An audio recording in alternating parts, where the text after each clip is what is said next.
I'm the Ninja Fat Man from the Doom Ninja Podcast, a proud member of the Gunna Geek Network, just like the show you're listening to now. The opinions expressed are those of each individual host. Check out all the other podcasts at GunnaGeekNetwork.com and get ready because geekiness begins in 3, 2, 1. Welcome to episode 110 of Better Podcasting. On today's show, we go worldwide, border to border, ocean to ocean, and maybe even some dark places in between to talk about podcasting overseas. Those dark places don't include Steven's Closet. In this week's Better Podcasting download, we pat our wallets and talk some Patreon.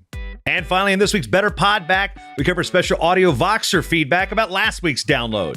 Lauren, time to crank her up and roll her out.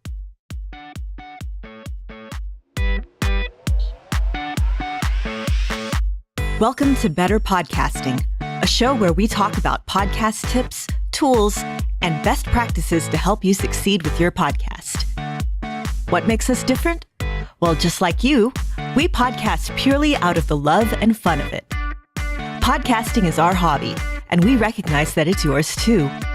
We always encourage your questions and feedback, and you can find all of our contact information at betterpodcasting.com.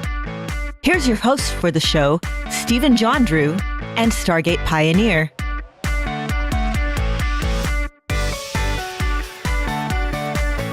Hello and welcome to episode 110 of Better Podcasting. I am Stargate Pioneer. My friends call me SP. Steven is not here today. No, I didn't fire him, at least not yet. No. He had a prior work commitment, couldn't be here, but don't worry, we managed to bring in a ringer. And who am I talking about? Jason Bryant! Welcome to the show, Jason. Thanks, SP. I think it's Weasel Stomping Day up in Canada. I think that's Weird Al once wrote a song about it. So I know that's a big deal for him, almost as big as Boxing Day. So, hopefully he gets the job done with there. I figured what really happened is he got called to the principal's office at Moose School. Yeah, well, we've been over the Moose and the hockey chants. We're not going to rehash that because it's 2-0 here. He can't even defend himself. It's not like he'd win the argument anyway, but still. No, not at all. He'd be all hopped up on maple syrup. Oh, you know how they get when they get all that syrup in them.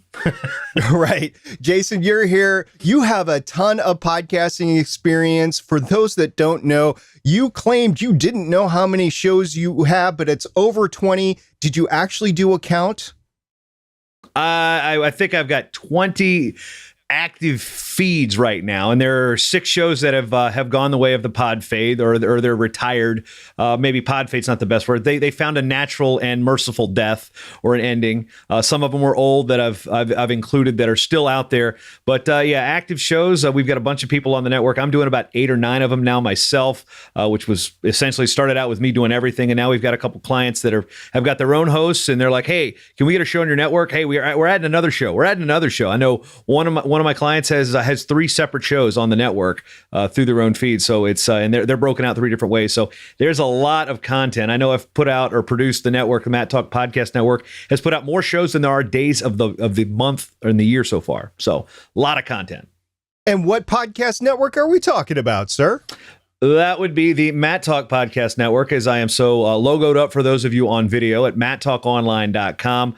The look is going to change because as many people have gone through the Better Podcasting backstory, they know about the fun with web design, and I'm going to have to do a changeover here in the coming weeks. But matttalkonline.com, it's how it looks right now.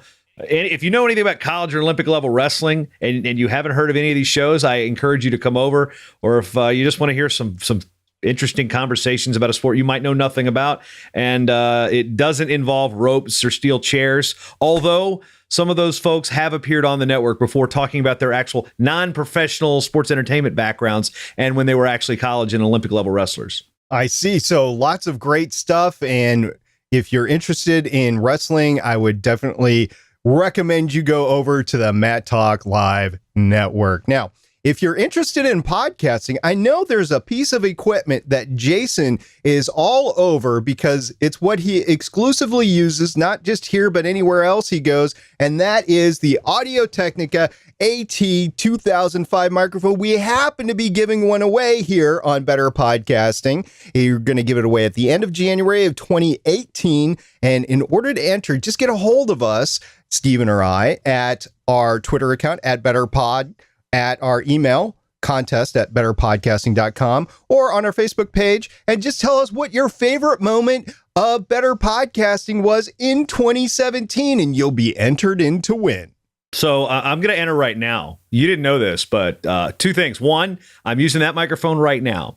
Two, I use that microphone to announce the NCAA Division I National Wrestling Championship. So I've used this very microphone. Well, I actually have 3 or 4 of them, because when they go on sale, I usually buy 2 or 3 of them at a time, because as your shows grow and as your mobile options grow, we'll talk about that later on the show. But I use this very microphone in Madison Square Garden, the AT 2005, as a public address microphone. I use it at the Midlands tournament every year. I've used it at the Olympic trials. So it is a very versatile thing. And don't be, if you're sitting there going, it's got the USB. Hey, I've been a professional PA announcer for 20 something years. I use this thing. So it is, it would behoove you to enter the contest. And secondarily, so my entry is my favorite Better Podcasting moment was when Steven got fired, to be quite honest with you, because Emily just crushed it. And that was like one of the happiest days of my life to know that Stephen Jondrew was no longer being part of this show. And unfortunately, it was just a ruse. It was a work. I was severely disappointed in the outcome of that.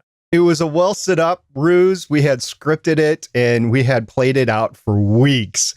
And what's funny is a lot of people actually thought it was true. And I want to say thank you for those people that reached out to us when we were going through that. Thank you very much. We really appreciate that. We're sorry to dupe you, but it was kind of fun actually pulling it off. And it was all in the auspices that Steven was going to be gone for a week. And we had to bring somebody else in anyway to do the show. And Emily came in. So thank you very much, Emily. By the way, the Story Behind podcast, it's on a little hiatus right now, but you can catch all the back episodes at thestorybehind.com.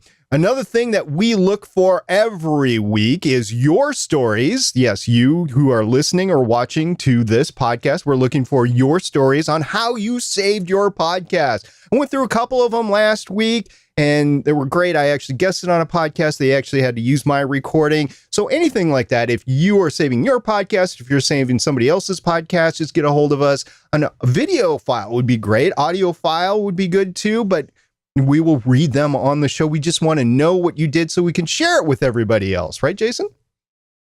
Yes, and I also have one of those stories as well, because we're kind of overdue, and my desire to be on the show, I basically sent you tweets every single week for like the last, 102 episodes. Like, I got to come on your show. Hey, come on. Hey, I'm heckling you and Ask the Podcast. I'm heckling any place I can find Stargate Pioneer, and I'm even trying to say his full Stargate Pioneer name. I'm not just abbreviating so I can get his attention, but it comes with having a backup, and I know you guys have touched on this as well. Well, I record 3 different ways. I record through Audition. I have Skype call recorder going on because I use a Mac, and then I have the Zoom H5.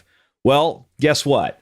I didn't have the H5 plugged in, and the battery went dead. And as I'm recording, I happened to not be running Audition because that crashed there was some weird Adobe update. So because I had 3 instances of redundancy, the Skype call kept going. So it was pulling through the USB of the AT 2005. The better quality was on the Zoom for the first 10 minutes, and then I just weaved it all in together. And that's how I saved my podcast with an artist, actually, who was a high school wrestling coach. It was actually a interview. He was featured in the Star Tribune out here in Minneapolis. And I was like, this is a good story. Let me get him. And it was over the Christmas holiday. One shot really to get him before the art show about the oil fields out in western North Dakota popped up. And lo and behold, I looked down at my recorder. It's dark. It's not lit up. It's not recording. And I hit record again, and it just, and I look, and it's plugged into the side, but it wasn't plugged into the wall. And Ecamm call recorder saved that show. Awesome. 3 recordings. You saved it. Usually Steven and I have about 17 different backup recordings going when we're on a call together. So odds are it's very few and far between for us to actually lose something, but I'm sure it's happened before. We're just just paranoid about it to do that. But it's great to hear other people doing the same thing. 3 recorders. You finally got one to work. And that is also. So was there any degradation in the audio quality from Ecamm call recorder from the other 2 that you usually use? A little tinny at some respects, because I've got my settings set up through the board. At that time, I don't even think I was using a Scarlett 2i2 yet. I was going through, I think I was just going through a Behringer U-Control interface at the time. So I've got it's not necessarily a Skypeosaurus machine here, but I've got a U-Control running. I've got the Scarlett running, and I've also got it, pulling in from the AT2005. So I was using the 2005 through Skype. So the call recorder was actually picking up this microphone through its USB connection. So not super noticeable in terms of that. Maybe just a little bit of a post-processing effects that I had to tweak to, throw some deverb in there to make it sound less room noise, because this really isn't a treated room. I'm in a basement in Minnesota, and because you know about this a little bit personally in terms of basements, Minnesota living, and of course you're wearing it on your sleeve right now. But yeah, this is where most people in Minnesota have home offices. They're in the basement, so they're not really sound treated yet. No, you got to watch out for the mold too. Watch out for the mold. Well, I'm more worried about the moles and squirrels. We won't even go there. We'll just those. Chipmunks too. Yeah. In any event, so great. How I Saved My Podcast story. If you have one, listener, please let us know, and we will definitely talk about it on the show. In the meantime, let's move on to our main topic.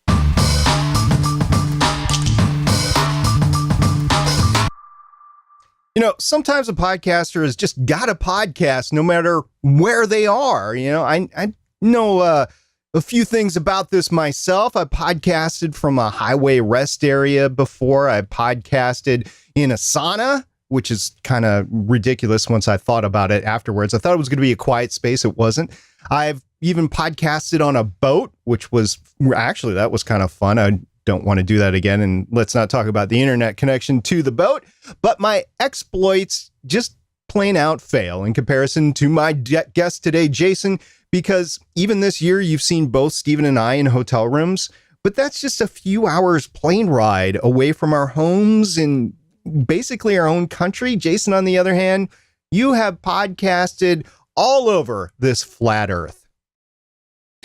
Yeah, you'd actually go, it's a lot further along if you don't flatten it out. You roll it around, it's actually, you can go around a couple times. You don't actually, it's kind of weird. But as we look at what I've done, my first podcast started in the great state of Minnesota.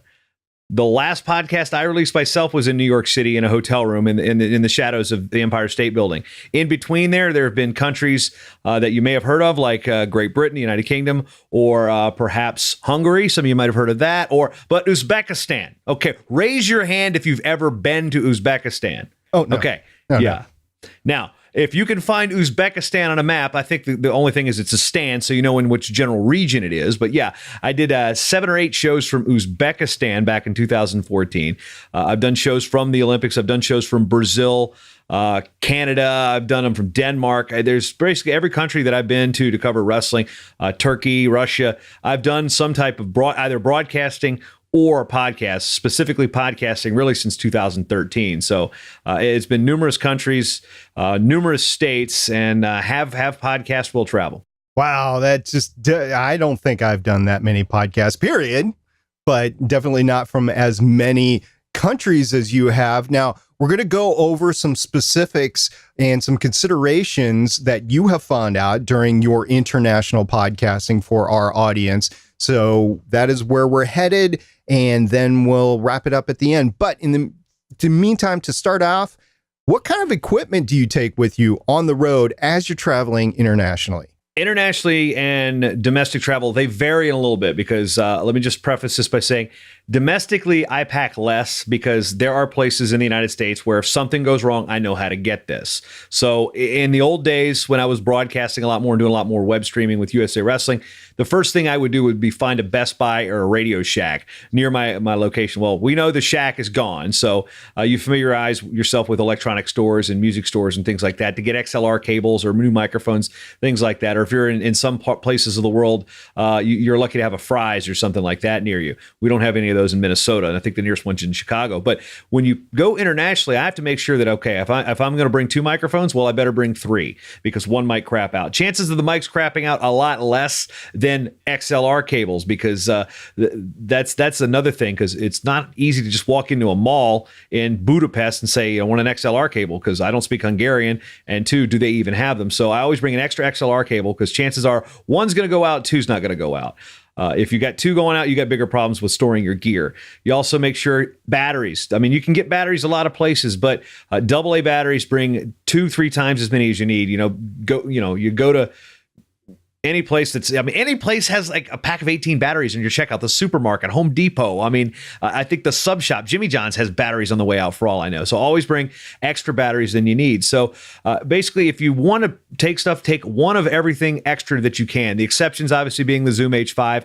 I actually have 3 portable recorders. It used to be I'd take the Zoom, but if that went out, I'd have my Roland RO5. Now, this is because we've got that, what's that, podcast acquisition syndrome, or the gear syndrome that I think you guys do so well, and all the microphones that Steven has. So I've had this gear at my disposal. But the key is like when you see the microphones, like I talked about the AT2005, when that thing goes under $50-$60 on Amazon, I'm going to pick one up, whether I need it right now or not. But the international travel, and international adapters, this is key. Now, the difference between a converter and an adapter can depend on whether you blow up your nice $300 handy recorder or you don't.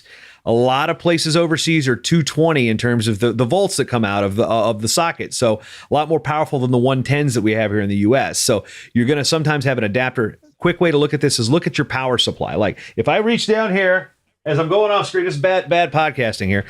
So I'm going to pull this up, and on your Mac, for example, it will say 110 up to, boom, 220. Or 240, I think, is the max on there. The text is really gray on white. Whoever designed the Mac fonts aren't really doing so great. So if you're anything below that, you are risking blowing this thing up, because I blew up an Alesis mixer in Moscow. The next year, I had a converter I thought worked. Plugged it in Istanbul. Guess what? Blew up another one. Only that was a Mackie. That thing still worked when I got it home. So adapters, which you can get at almost any airport, make sure you can get them on Amazon or any place. The international travel adapter, you can pretty much Google anywhere you can find. Adapters with 220s are fine if your power pack goes up to that. But we were in Russia, and I blew up that mixer, and our audio broadcast, and this wasn't a podcast, but our audio broadcast would have been shot if I didn't have a USB headset in my bag as a backup. And that was on day 1. This was a 7-day tournament. So this isn't just something like the preach. I've had things go wrong. I've blown up 2 mixers overseas. I've had 3 XLR cables shred. I've lost power adapters. So just become prepared. You overpack, and you got to be careful with how you pack, because you want to get these things in your carry-on. You're checking bags overseas. It can be costly. So those are some of the things when just packing. Always kind of pack extra, of which if you think you might need it, just take it along.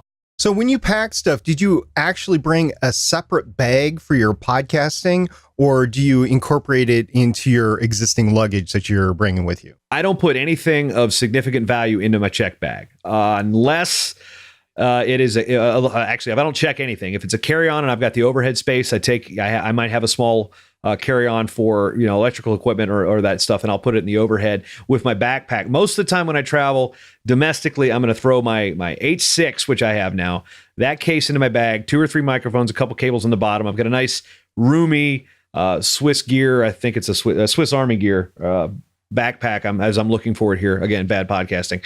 And that's pretty much, I can load that thing up, shove that under the seat, use a small hand carry-on, and never gate check it. Never, ever, ever, ever, ever. If I know it won't fit, I'm going to shove that under the seat, and then I'm going to make it work. I'm going to probably take somebody's overhead space if they're not, nope, that's going to fit. That's going to fit. I'm going to fit that in right there. So sometimes it's a separate bag, but internationally too, sometimes you're going 10 days at a time. You got to carry 2 bags for just your luggage. So you kind of get creative in saying, okay, well, if I'm going to have to check some things, the equipment like the recorders and the microphones, they're going into my backpack. The XLR cables and any connectors that I can replace should they get lost, yeah, they're going to take the risk in the check bag just to save some money on having you don't want 3 check bags internationally anyway. No. So when you're actually using your microphones or microphone, when you're outside the United States, do you bring an actual microphone stand, like a mobile stand, or do you handhold the microphone? I do a little bit of both. If I'm conducting an interview with one other person, I also bring my Sennheiser MD46, which is an elongated interview microphone. I have a mic flag on it, so I just take that with me if it's just me, or if I know that I'm not going to do any type of 2-3 person sets. Now, I take 3 or 4 with me in case I do have a roundtable situation. And one thing about these AT2005s and the ATR 2100s, they come with those little mini portable microphone stands, and they are perfect for throwing in 3 or 4 in your bag. They're not heavy. I mean, if you throw them in your check bag, what are you out? 10 cents? I mean, those things are pretty replaceable. So I always bring some of those just in case I have an opportunity to sit down and have a face-to-face conversation versus me passing the microphone, reporter style, back and forth. So those little stands that come with these microphones are great. And I also have a couple different adapters for, because the Sennheiser is a thinner microphone than the AT2005. So I have to get a different clamp essentially for it to sit in if I have that tabletop. And I like the way that microphone sounds. And typically if I'm going to use that, I'll put it in front of my guests. So the mic flag is in front of them for my cover art or for my podcast art or the stuff I'm going to use for WordPress. So they can get the mic flag in and they're going to use that microphone and I'll use the AT2005. So it basically varies on the situation. I actually love my Sennheiser MD46s. I have 6 of them. So I can set up a podcast panel wherever I'm going. I learned a long time ago, if you're going to do a podcast panel at a convention, make sure you mic everybody yourself, because you're not always going to be able to tie in to the sound system for the room. And sometimes you're going to get better sound using those Sennheiser MD46s anyway. They were great in a convention area where you have a lot of noise around, and you just have to be careful to stay on the microphone because their cone, their dynamic cardioid pattern right in front of the microphone is a super cardioid pattern. So it's right there, but they are amazing microphones.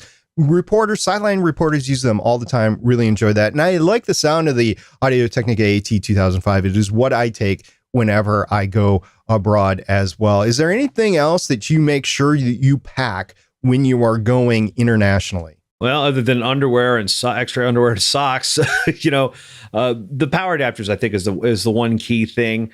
Also, making sure that everything is charged up. If you've got rechargeable batteries, bring those. If your laptop's not charged, I am anal about my battery life on my phone, on my computer. So it's something, even your other devices. So if everything I get lost, I've got my phone in case I need to do an interview, and that makes sure that's fully charged up. So any type of cord adapter is basically useful. I mean, I don't use a whole lot of micro USB stuff, but I always take 2 with me just in case one's bad. I've had lightning cables go out of me like en masse here in the last month. So you see the little black spots that show up on them. They're about to burn out. You take 2 or 3 of those, because you can't buy an Apple product without getting one. I don't think you should ever have to buy an extra lightning cable, especially not from a gas station. Hint, hint, nudge, nudge. Don't do that. But pretty much, if you can think about it electronically, and I got room for it, I got these little headphone cases that I just shove every different adapter and plug, a 1/4 inch to RCA that you can think of, and make it work. So when you are abroad and you have your equipment set up, where do you usually record your podcast? Is it just wherever you are, or do you try to select a unique location to get the recording in? Well, I don't go over there as a podcaster. So I'm typically doing something, whether I'm the public address announcer, I'm a broadcaster, or I'm covering it for USA Wrestling or another outlet. It all varies. Sometimes I want to get away from other people. If I'm going to record, say, if I'm going to go a 15-minute recap of the day and splice in some audio interview that I've recorded throughout the day, I'm going to get away from other people because they're working on deadline. They don't want to hear some loudmouth sitting there billowing into a microphone, cussing at himself when he screws up, the outtakes. I could only wish I could record every one of my outtakes. That would definitely deserve the explicit tag on iTunes. But I just make sure that I get a place where I can work that's somewhat quiet, less echo, and I'm not annoying other people. A lot of times this is my hotel room, and sometimes it's in the arena. If that's the best place I got to go, and if the bus is going to leave and I don't really have the time to get something, that's more domestically. I'm worried about time releasing. When you're overseas and you're worried about the time changes, it really doesn't matter. If it's 2:00 in Tashkent, Uzbekistan, it's I don't even know what time. I think it's 9 hours behind. It's a normal time during the day, so you don't have to worry about that. So sometimes hotel rooms, sometimes I've done it in hotel lobbies. I've done voiceovers from outside underneath an awning in, where was I at? Novi Sad, Serbia. I did that one. I was using the H5 underneath an awning because it was the quietest place I had, because they were taking us out to dinner right afterwards, and it was a loud restaurant. I had to get this stuff done. So, I mean, whether it's a voiceover or a podcast, I treat it the same way. Try to find relatively quiet place that's unobtrusive to other people. But sometimes it's the hotel room, or it's outside, or it's sometimes in the middle of an arena floor. I think in Finland, I walked across the arena because as I'm sitting there with a chair reading my script that I'd written up, and I wasn't close to people that were on deadline trying to write their stories. They could probably hear me out of the the twinge across the arena because my voice carries. But yeah, I try to be more respectful to other people when I'm recording if I'm in a space like that. Good to know. Not only do you need quiet, but they need quiet as well, or at least not to be annoyed by you. So let's talk about the actual uploading of the file, maybe some internet connectivity back home. What are some unique things to podcasting or just general good security and internet practice that you have accomplished when you are abroad podcasting for your shows? One thing that actually was unique was in Turkey, where a lot of places YouTube is banned, and if anything like that, comes up, you've got to find ways around it. Well, thankfully, actually, Turkey was banned. It actually had been let up before we got out there. So 2010, I think 2011, I think they were good. We were worried about that going in. It was Uzbekistan where YouTube was banned, but the hotel I was at, we were all with the Team USA. So they had, I think, the Minister of State or Sport or something called the government to say, okay, unblock this hotel's internet connection from YouTube, and same with the venue, because so many international organizations were used, like Dagestan, which is a republic in Russia. They have a very big media contingent about Russian wrestling videos. So they were using the connection at the arena, which was horrible. But I don't think they've got 3G yet in Tashkent, but that's something we had to figure out. So thankfully the hotel lacks it up, but if I went to somewhere else and tried to upload it, we'd have to fire into a VPN. I use Pro XPN if I need VPN services. And a lot of times when I'm overseas, even if I'm in just a hotel connection in Germany, or I've been to 5 different countries just this year alone, and I'm always firing up the VPN just to make sure. I don't know how secure these systems are. So it's not just your podcast connection. It's online bank. Because a lot of times, I had my credit card information or my business debit card number compromised this weekend. Guess where I was at? New York City. So it can really happen anywhere. But I'm a little more safer overseas using VPNs. And what's also interesting is, I know where we're not really talking about super browser wars right now, but Opera's browser actually has a VPN built into it through a company in Canada. And I've actually used that, just playing around with it a couple times. And in a pinch, that'll work. Some of these companies, you got to worry about how much data you're sending around. And then, of course, there's the wonderful upload speeds. You know how long it takes to upload an 8-minute short update in a hotel lobby in Tashkent, Uzbekistan? It depends. Video or audio? Audio only, 64K mono. Oh, geez. That's got to be an 8-minute thing. It's got to be like 12 megabytes or less, probably 8 megabytes. And then I'm guessing 2 hours. No, it wasn't quite that extreme, but it was about 45 minutes. Oh, so actually, I think that's only like a 2 meg file. Now it's 2 to 4 megs. It's really like, yeah, it is. It looked like basically loading any web page looked like GeoCities circa 1998. A lot of those text menus. I could just see the vein in SP's head about exploding right now. So you're really at the mercy of the computer. I mean, thankfully, Paris had a phenomenal internet. Serbia had the best internet that I've ever had to upload anywhere internationally. I was actually sitting in a hotel lobby interviewing a gentleman from Scotland who is my broadcast partner on that trip, and I'm sitting there with the H5. We're using a cocktail table. This is kind of back to your previous question, and then sit there, load it, went outside on the awning, had a nice cold Serbian beer, and uploaded my show in like 2 seconds. So. And through the VPN, mind you. So all those things factor into it. And when you get great internet overseas, it's like, yes, it's so nice. I'll be honest, if I get great internet here in the United States at a hotel, yes, that's nice too, because there's no guarantee that you're going to get decent internet out, especially for a video podcast. I was one place and my download was under 1.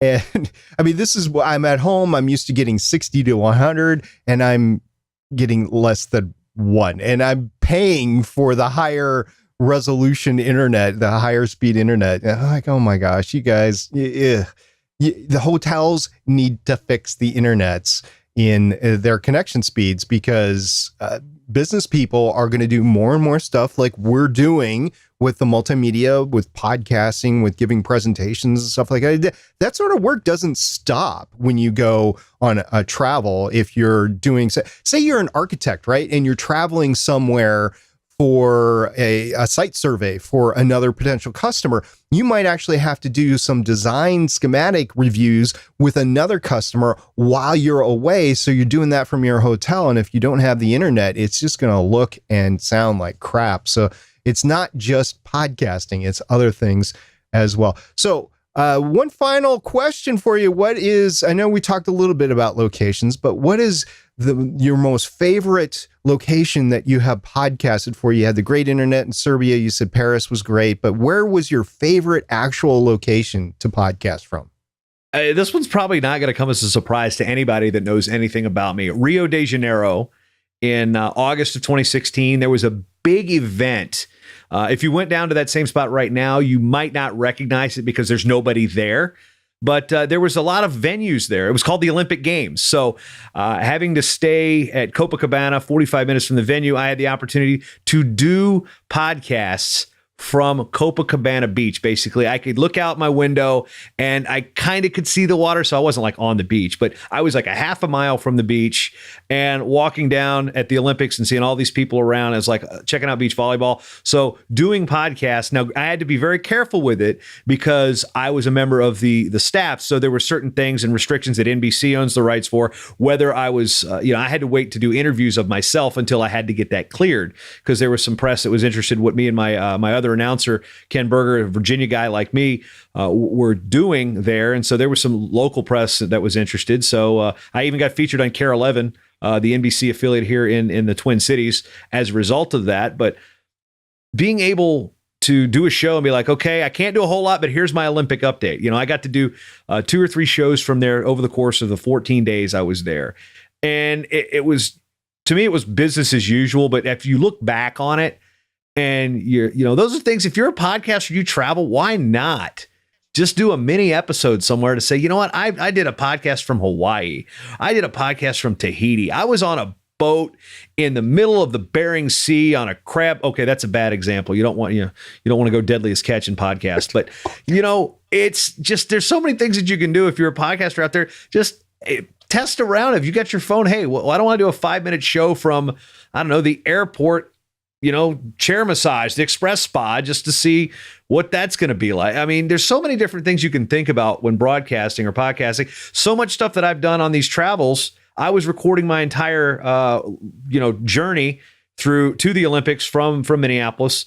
I happened to be traveling the day the Delta computers went down, August 8th, 2016. And I had my Roland R05. I'd never actually used any of that content, but I do know that if I need to record something stream of consciousness, I can whip that thing out and start talking into it. And wow, that sounded really bad, but I could start listening to start recording on the Roland, and you just learn things that you can do on the road. Half the stuff I didn't just do one day, I did, but the first time I did it, it wasn't the first time I did it. So I'd had the idea, let me play with this around. So some of that comes with these unique locations, and Brazil was one of those unique locations that you can't pass. I didn't podcast about the Olympic Games. I did a lot of blogging that week because I was kind of limited with it, including the story about me and my friends photobombing Ryan Seacrest during Olympic Night Live. That was pretty cool. I didn't have luggage for 3 days down there because of the Delta thing. So thankfully, I brought the podcast gear in my backpack, tying it back in together to one of our first points, SP. Yeah.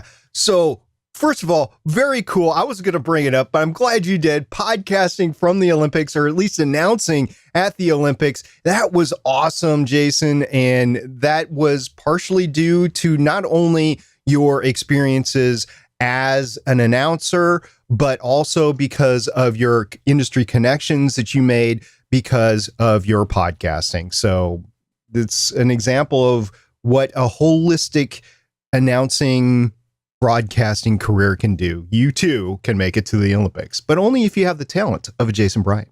There is a lesson here too, and it's not just in. I tell you, the podcasting folks, we drive this point home constantly, and it's about finding the niche. Right. My goal as a kid was to be a sports broadcaster. I've known this since I was in the 4th or 5th grade. And I even had the lofty goal of wanting to join a Costas or a Musburger I wanted to be the most recognizable sports broadcaster in history. Well, that's a lofty goal when there's already guys like, Howard Cosell came before me, Marv Albert, those guys. Now, I got sucked into the sport of wrestling when I was 16 years old, 15, 16 years old. And I was already announcing other sports. I think I did 8 sports, 9 sports in high school. I did wrestle for a year, played football for a year, but ultimately I knew that the microphone's where I wanted to be around. So it was just wrestling found me, and that's the niche sport that allowed me to really accelerate my skill set. It gave me so many opportunities to get on the microphone from a public address standpoint, from a television standpoint, from a radio standpoint, from a webcasting standpoint. And you tie all those things together. Yeah, the power of the niche is not just in podcasting, it's in life. I was back home in Virginia. I went to school at Old Dominion University in Norfolk, Virginia. There's a giant naval base there. There's a lot of cool things down there. There's things you do for 25 years, you want to move away, like I did. But I go back home, and my college roommate's getting inducted to the Sports Hall of Fame, and I'm talking to their radio guy, a guy named Ted Alexander. He was the local Channel 3, the CBS affiliate sports anchor when I was growing up. And I was talking to him, and he talked about, yeah, man, you've had a great career. You really did find your niche. And it wasn't meant to be an insult, because it wasn't. Because, yeah, I found my niche in wrestling, and yeah, I'm a wrestling PA announcer. Not a whole lot of people put that on their resume. There's a lot of PA announcers. Matter of fact, there's a Facebook group that I'm in right now that has over 1,000 of them in there. And, I tried out to be the PA announcer for the Minnesota Timberwolves. I made the Final Four. I didn't get it. I'm not even a huge basketball guy. So niching down, don't look at it as settling or selling out or doing what's easier, low-hanging fruit. If you're really passionate about something, I got to announce the freaking Olympic Games, okay? It's not like I'm sitting here patting myself on the back over it. I worked hard at it, but it was because it was that niche, and I loved what I was doing. I loved the sport I was doing with, and I was educating people. And people can do that with podcasting, just like I've been doing with PA announcing, because I've got all sorts of bioinformation and things that I research and I care about at these tournaments, just the same way I research and do it when I do an interview on one of my 3,000 shows that I do. So that's the mini rant. All right. So we now know that it's gone up from 20 and 6 pod-faded shows to 3,000. So, okay, that's on record. Jason Bryant does 3,000 shows. Okay, the last question I should have had a beer, because my rule is if I have a beer, I'm off the record. I should have done that. Dang it. So one final question for you before we leave international podcasting. 2 Minnesota guys podcasting together. Is this the year, the first year ever, that the Minnesota Vikings will play the Super Bowl in their home stadium? First time ever for an NFL team. I'm shaking my head no, but I need the karma gods, because I have applied for press credentials for a media week leading up to the Super Bowl to try to interview wrestlers who are playing in the Super Bowl game. So I know one of them plays for the Vikings, a guy named Riley Reif. He's an offensive lineman, and their coach Mike Zimmer. His father was a wrestling coach. So there's 2 built-in local connections I have if the Vikings make the Super Bowl. Plus, it would make my wife very, very happy. So with the Buccaneers totally out of contention, I'm not a Vikings fan because of all those years that I was buried in the NFC Central behind the Bears, the Vikings, the Packers, and the Lions. Boy, I really don't like that Barry Sanders either. But I don't think it's going to happen. But it would be really cool for the state of Minnesota, because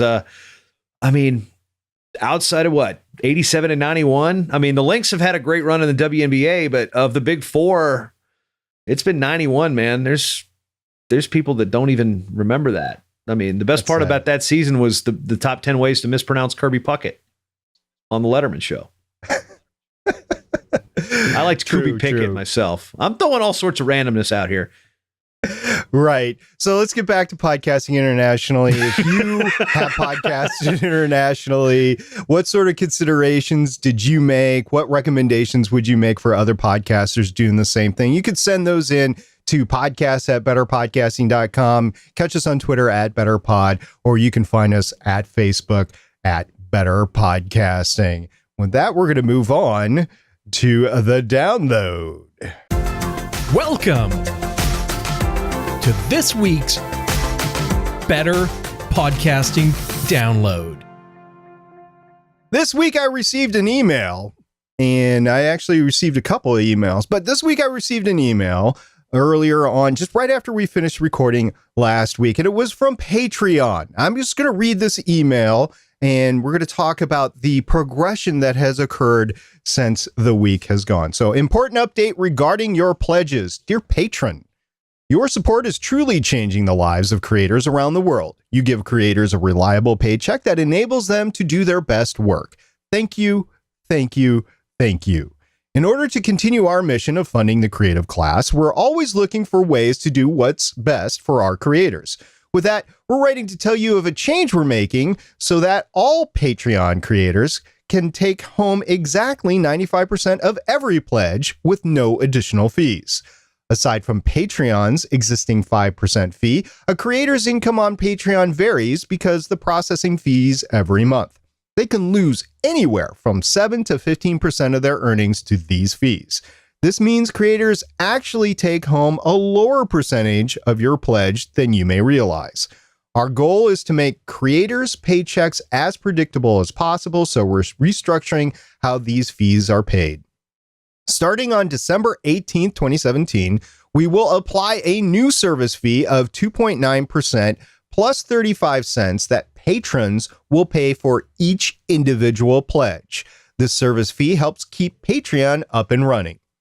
We want you to know that we approach every change with thoughtfulness for creators and patrons. By standardizing Patreon's fees, we're ensuring that creators get paid to continue creating high-quality content. If you have questions or would like to learn more, please visit our FAQ here. Sincerely, the Patreon team. I assume that you received the same email, Jason. I did, because like many of you out there who hopefully more of you will hit the Patreon for your respective shows, depending on what you think about our discussion here. I support a number of shows, and some of them vary between $1 a month or $5 a month, or some of them I'm actually paying per show, and you cap. I do like Patreon for that thing. But when I get this, and I was like, whoa, wait, what's that mean? And what was the first thing I did? I ran to our Facebook and Slack groups and Twitter chats and you name it to see what the idea is, because I really didn't take that time to really analyze what it truly meant until somebody had already done the thinking for me, which was kind of nice, and it seemed to be uniform. It wasn't like, people thinking for you when you're not educated on a topic, politics. But we've got this is something that impacts all of us that are watching this show, because we're always looking a way maybe to monetize even the hobby podcaster or the podcast enthusiast that likes to listen and support their favorite shows. So yeah, I definitely got this, and was like, what? And guess what? Before we even went on today, I looked and I lost 2 patrons out of it. And granted, I've got 40. But 2 of them then dropping $20 a month total out of that. And I don't know if that's going to continue going on or not. But that's for a lot of people, that's not a drop in the bucket. No, that's not. And there were differing events that occurred for each individual podcaster or creator, because it's not just podcasters, YouTube creators, song creators, that sort of thing. They all use this Patreon service. Not all of them. I mean, I don't. I contribute, but I don't actually have a Patreon page up for people to donate to me. That might change in the future. We'll see. But Glenn Hebert from is it the Horse Network down in Florida? Horse Radio Network. Yeah. Glenn the Geek is, as you may know him, and he's made appearances on numerous podcasting shows. Yeah. So Glenn the Geek made an announcement that he has 225 Patreons, or people that donate. And after receiving this notification from Patreon, he had 35 people actually increase their pledges and nobody dropped. So that is a good, strong supporting base that Glenn had. However, other people, like there's a YouTube channel that I follow called Abandoned Comfort. It's a couple in their 20s that are sailing or about to sail around the Caribbean. Hopefully they're actually in their boat sailing in the Caribbean right now. They lost 20% of their monthly income because of this Patreon drop in like 48 hours. And they said it was disheartening. And I had a short conversation back and forth with them on Twitter. I really appreciate all the time that goes through their video editing. So I do know that what they're doing is an actual job. They said they spent something like 65 hours a week on video editing for each 15-minute thing. And I can totally understand that because they're taking clips along the way. And it's only just the 2 of them. Totally understand that. And they really appreciate all the Patreons, all their other sources of incomes as well. But they lost 20%. I went over to Reddit. As you may know, Jason, I'm a big Reddit guy. So I go over to Reddit, and there was already a post posted on what are alternatives to Patreon, because there was such a backlash against this that people were saying, oh, I need to look at something else rather than Patreon. So there's a lot of great examples of different services that were out there aside from Patreon. Well, this was not lost on Patreon. We'll get there in a second. So what did this actually do?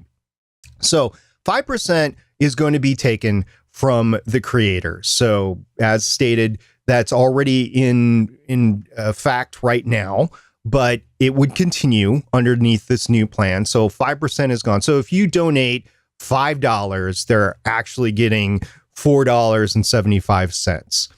Under this new structure, if you had 5 shows or creators that you actually supported at a $5 level, that would be $25 right now. Under the new structure, that would be $27.50. That's taking into account the roughly 3% fee and the 35-cent fee every time. But if you had 25 people that you were supporting with $1, those fees would add up to $34.50. So that's an increase in like $10 over your original pledges. So that adds up for the smaller pledges. Now, I realize that Patreon is a business, and I realize that they have to do with credit card fees, money transfer fees. They have to set up servers and secure websites. So it's not free, folks. They have to pay for something.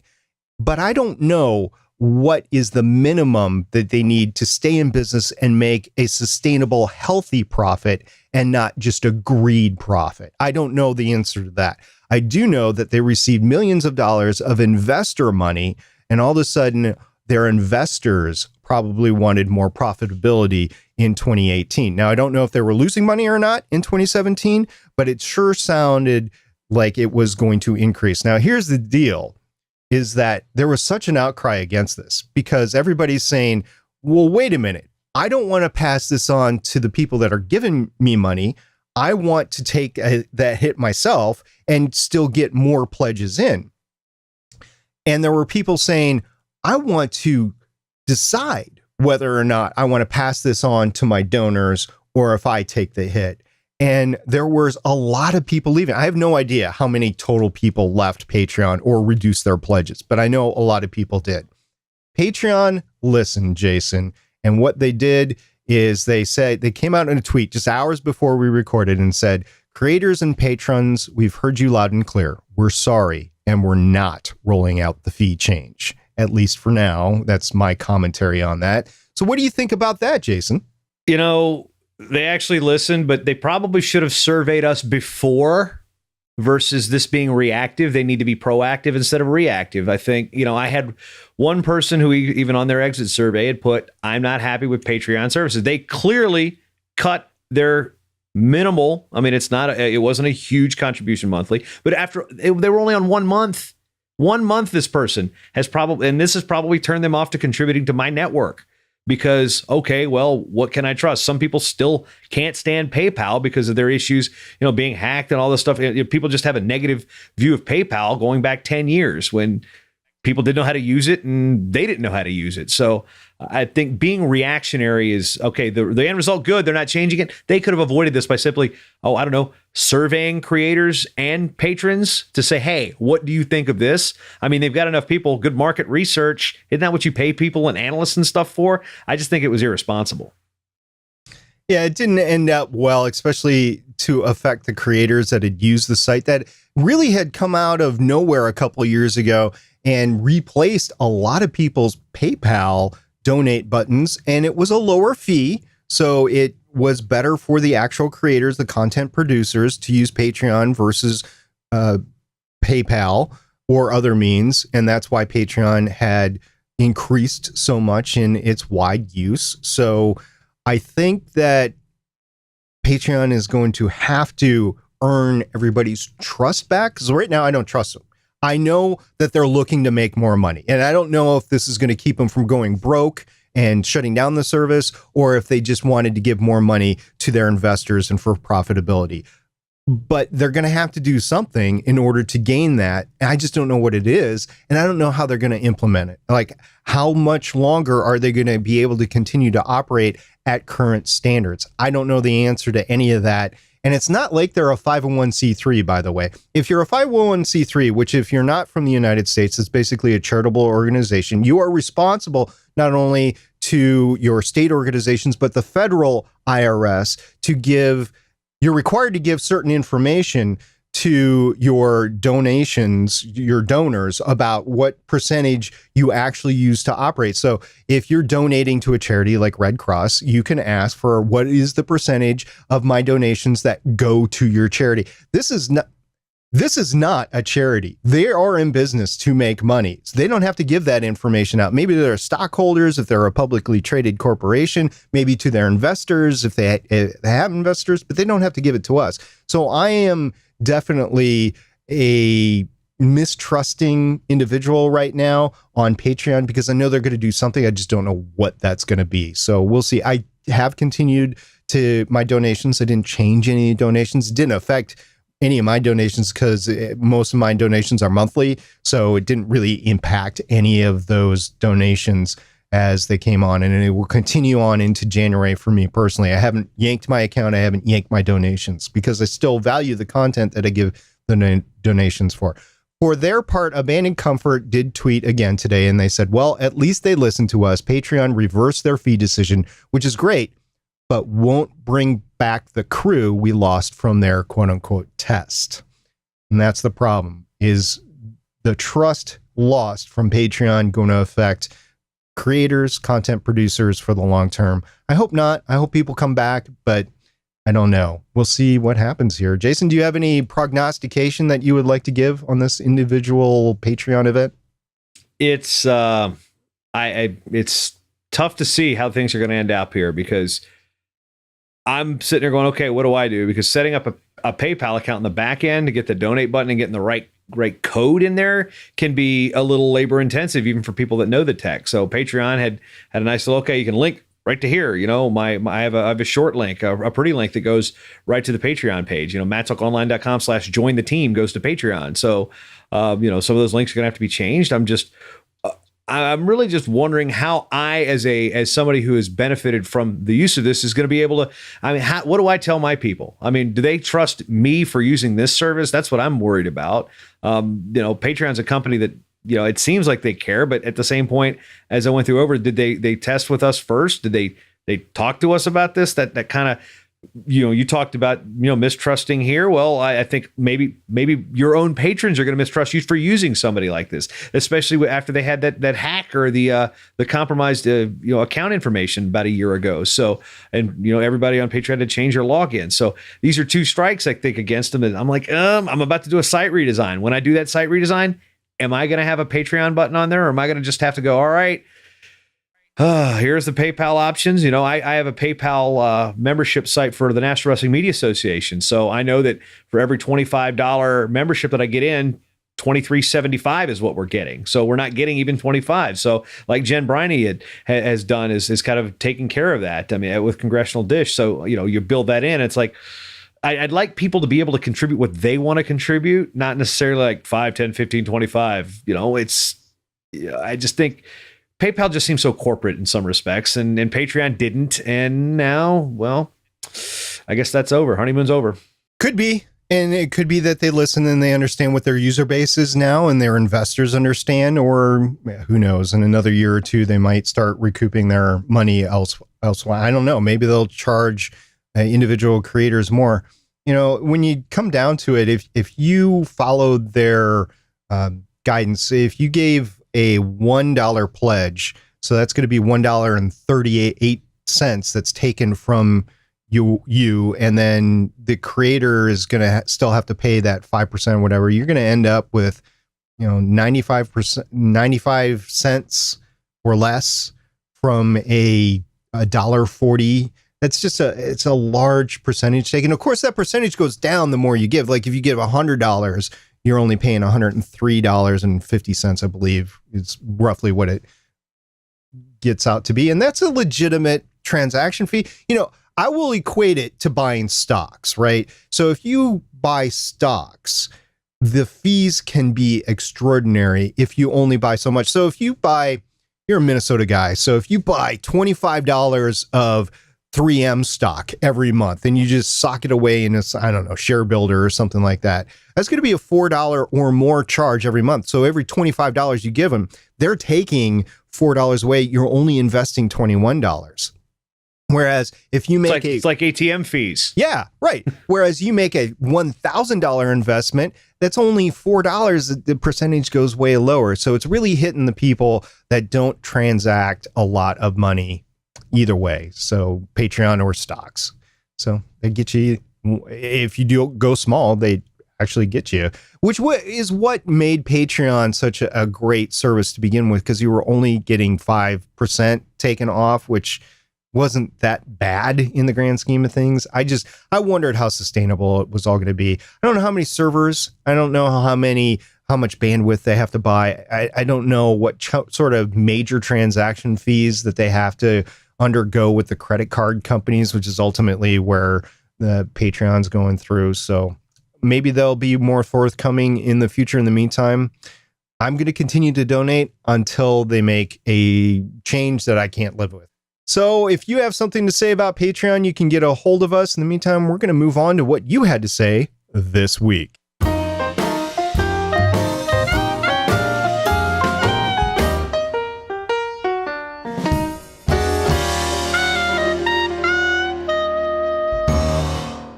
Every week we have a section called Better Pod Back. It's one of my favorite sections of the show, and this week is no exception because we got audio feedback from a guy named Chris Nessie. Jason, do you know Chris Nessie?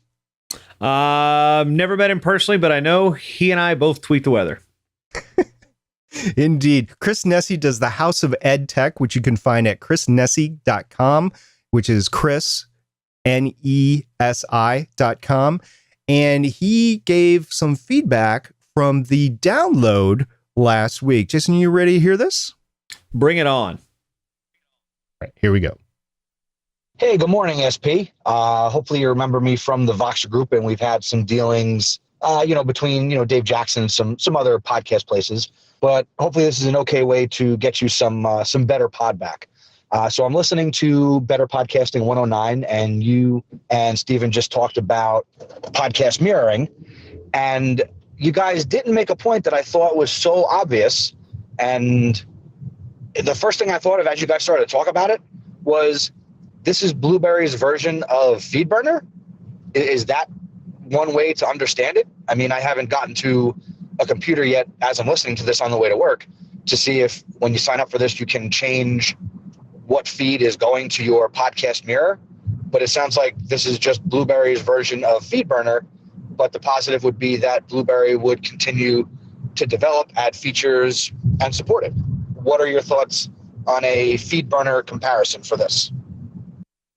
First of all, Chris, I didn't say it before, but thank you very much for sending me the message on Voxer. That was a message from Voxer. Thank you very much. And you can always send me a message on Voxer. It's just not one of the main contact ways to get a hold of us, but I am there. So go ahead and send me a message there. So Jason, he said, Podcast Mirror. No, you weren't around last week when Steven and I were talking about, but you are aware of Podcast Mirror, right?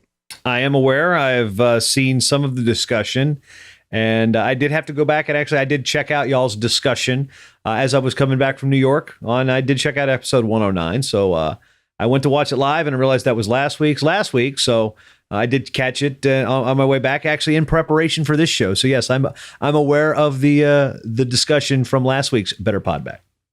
So at the time that we podcasted, it was merely hours after the announcement was made, and we weren't quite 100% sure. It did sound to us like it would be a FeedBurner like. Now, after the original announcement, I haven't seen any updates about more features that would be coming, which might not make it FeedBurner like. But as it stands now, it's FeedBurner like in that you can use it to mask your RSS feed, and you can make that RSS feed come from wherever. If you host with yourself on a web server, if you host with a podcast service like Podbean, Pinecast, whatever, you can change that around.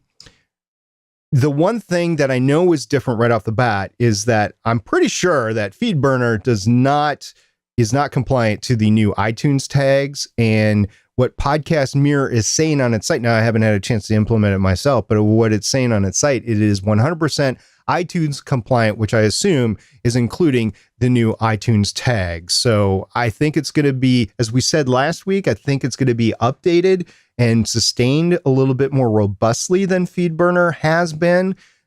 So that's good. But I don't know ultimately if it's going to be 100% like FeedBurner or not. Sure sounds like it though, right, Jason?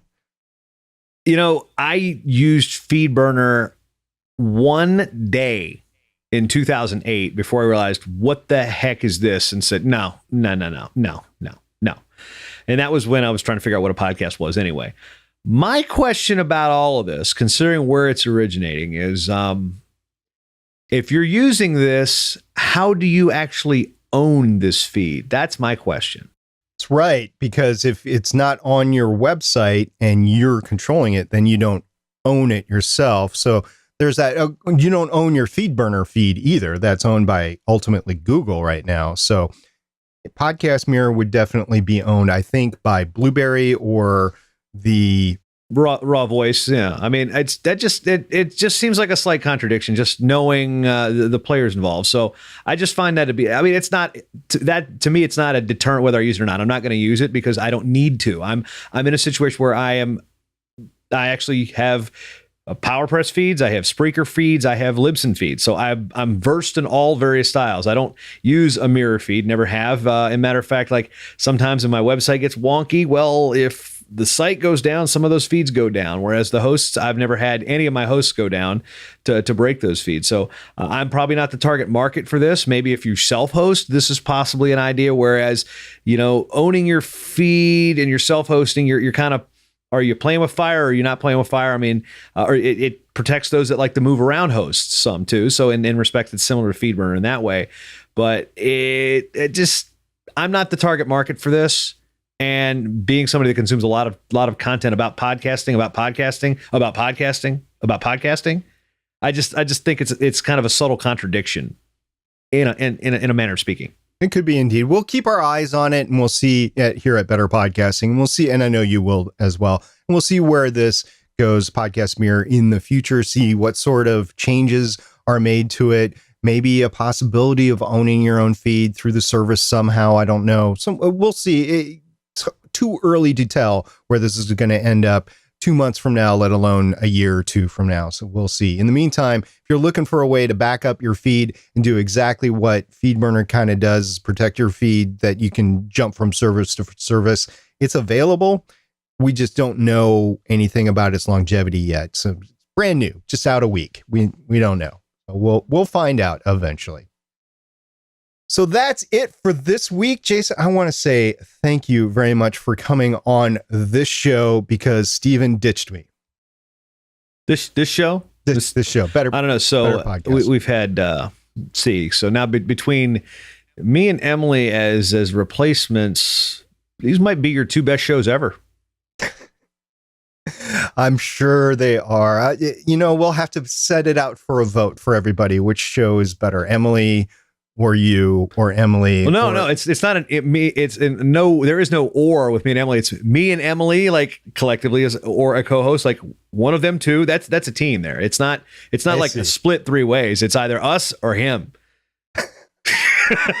I see. Well, Chris has also been on the show as well. Not Chris Nessie, but Chris Farrell from the GonnaGeek.com network show. So there's been that's people. A natural too, because he's a Gonna Geek kind of guy. So that I'm gonna have to probably defer to that because he's on network. One thing I wanted to mention as we kicked off the show, I always love the drops, and it's weird because I listen to the show usually at 1.5, 1.7. So when I hear the intro, you listen to Better, that's her actual voice. Wow, it sounds a lot different. And secondly, the theme songs are much faster tempo that I'm used to, and here it felt like I was slowing down. And two, I want to know who Ninja Fat Man is. Okay, that just set the whole day off for me. That was like the perfect. It's not like I would rather not be on another intro without Ninja Fat Man setting the tone for this episode here on Gonna Geek Network. So I'm super happy that Ninja Fat Man brought us home today.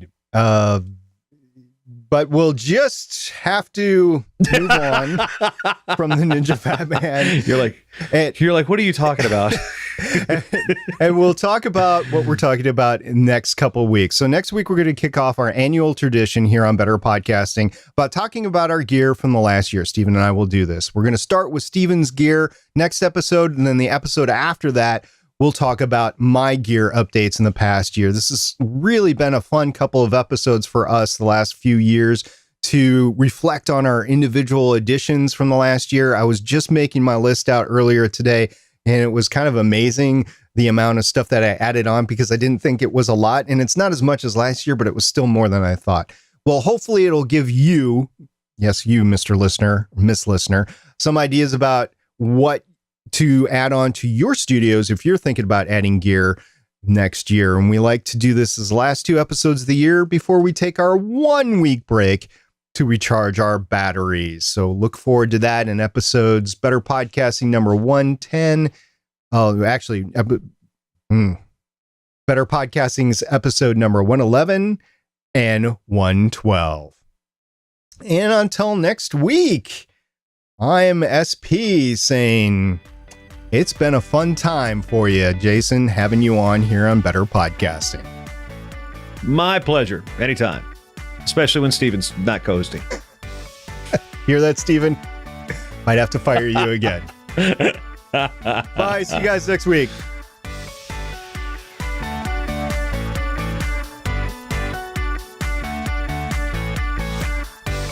Thank you for listening to another episode of Better Podcasting. We want to hear from you. You can find all of our contact information at betterpodcasting.com. If you like the show, please consider giving us a 5-star review in iTunes. We encourage you to check out all of the other geeky podcasts available at GonnaGeekNetwork.com. This has been a Gonna Geek production. Thanks for listening, and we will see you again next week.